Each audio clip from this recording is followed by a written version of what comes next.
வணக்கம் அனைவருக்கும். இன்று நமது நிகழ்ச்சிக்கு வந்திருக்கிறவர்கள் சாதாரண விஐபிக்கள் இல்லை. இவங்க இல்லைன்னா நம்ம இல்லை. பல வருடங்களாக நமக்காக வேலை செய்து சம்பளம் வாங்காதவர்கள். ஒரு பெரிய கைத்தட்டோடு இவர்களை வரவேற்போமா? மரம் நண்பர் பூமி அம்மா, எப்படி இருக்கீங்க? ஏதோ ஒரு உங்க முகம் ரொம்ப சோர்வாக இருக்கிறது. என்னாச்சு? எல்லாரும் கிளினிக்ல கோவின்னு சொல்றாங்க. குப்பையை மட்டும் ஏன் மேல போட்டுறாங்க. உங்களுக்கு அதிகம் பிடிக்காதது என்ன? பிளாஸ்டிக் தான். பிளாஸ்டிக் என்னோட நீண்ட நாளைக்கு உயிர் வாழுமா.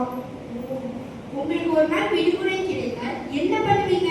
எல்லா மக்களும் வீட்டுக்கு ஒரு நாள் வச்சுட்டு நிம்மதியா ஒரு நாள் முடிச்சுடுவேன். தண்ணீர் அண்ணா, எப்படி இருக்கீங்க? நான் நல்லாதான் இருந்தேன். பாதி நேரம் டேங்க்குள்ள, மீதி நேரம் பிளாஸ்டிக் பாட்டிலுள்ள. மனுஷன் உங்களை மதிக்கிறாங்களா? தண்ணீர் குடிக்கும் போது மட்டும் பல் தேய்க்கும் போது தண்ணீரை திறந்துடுறாங்க. கார் கழுவும் போது வீணாக்குறாங்க. வெயில் காலம் வந்தால் எங்களா தண்ணீர் சேர்றாங்க. உங்களுக்கு ஒரு ஆசை, என்னை வீணாக்காமல் தேவைக்கு மட்டும் பயன்படுத்தும். நன்றி தண்ணீர் அண்ணா. மரம் நண்பரே, உங்க வாழ்க்கை எப்படி போகிறது? கஷ்டம்தான். எல்லாத்துக்கும் நிழல் தரேன், ஆக்சிஜன் தரேன், பழம் தரேன். ஆனா பதிலுக்கு எனக்கு என்ன கிடைக்குது தெரியுமா? கோடாரி.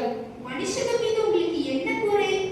ஒரு வீடு கட்டணும்னா கூட எல்லாம் ஒரு மரத்தை வெட்டுங்கன்னு சொல்றாங்க. ஆனா ஊர்ல வெயில் அதிகமாச்சுன்னா ஊர்ல என்னன்னா மரமே இல்லைன்னு புலம்புறாங்க. உங்கள் ஆசை?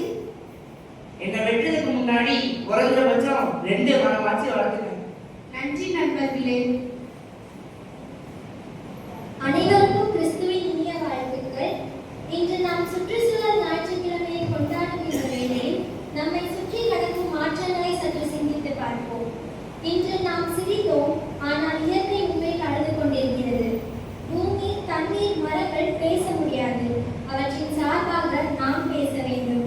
அவற்றை பாதுகாப்பது நம் கடமை மட்டுமல்ல, இறைவன் கொடுத்த பொறுப்புமாகும். இன்று உலகம் பல சவால்களை எதிர்கொண்டு வருகிறது. அதிகரித்து வரும் வெப்பநிலை, ஒழுங்கற்ற மழைப்பொழிவு, குடிநீர் பற்றாக்குறை, காற்று மற்றும் நீர் மாசுபாடு, காடுகளின் அழிவு, உயிரினங்களின் குறைவு, இவை அனைத்தும் நம் கண்முன்னே நடைபெற்று வருகின்றன.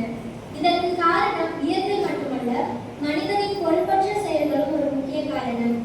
வேதாகமம் சங்கீதம் 24:1 கூறுகிறது, பூமியும் அதன் நிறைவும் கர்த்தருடையது. மேலும் ஆதியாகமம் 2:15 தேவன் மனிதனை ஏதேன் தோட்டத்தில் வைத்து அதை பண்படுத்தவும் காக்கவும் செய்தார்.